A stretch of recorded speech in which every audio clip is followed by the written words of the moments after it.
జోగులాంబ గద్వాల జిల్లా మల్లకల్ మండలం కుర్తిరావుల చెరువు గ్రామంలో రైతులు రైతు భరోసా కోసం ఎదురు చూస్తున్నారు. పెట్టుబడి సాయం అందక ఇబ్బందులు పడుతున్నామని రైతు కిష్టప్ప ఆవేదన వ్యక్తం చేశారు. పంటల సాగు కోసం ఖర్చులు పెరిగిన ఈ సమయంలో ప్రభుత్వం నుంచి సహాయం అందక రైతులు ఆర్థికంగా కష్టాలు ఎదుర్కొంటున్నారని చెప్పారు. రావుల చెరువు నాను కిష్టప్పని, నేను రైతుని. అయితే మాకు రైతు బంధులు పడక చాలా ఇబ్బంది పడుతున్నారు జనాలు.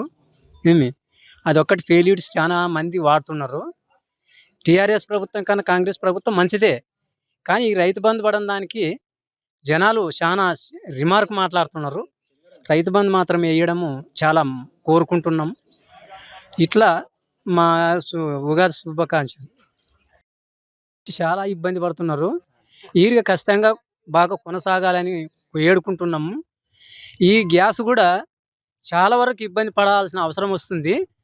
అది దాన్ని మాత్రం బాగా ఇస్తేనే ఈ కట్టెల పొయ్యి పోయానికి మళ్ళీ జనాలు ఎంటబన్నారు గ్యాస్ కొరకు. ఈ గ్యాస్ని మాత్రం మాకు దయచేసి ఎప్పటిలక్కలా మాకు సరఫరా చేయాలని కోరుకుంటున్నాం.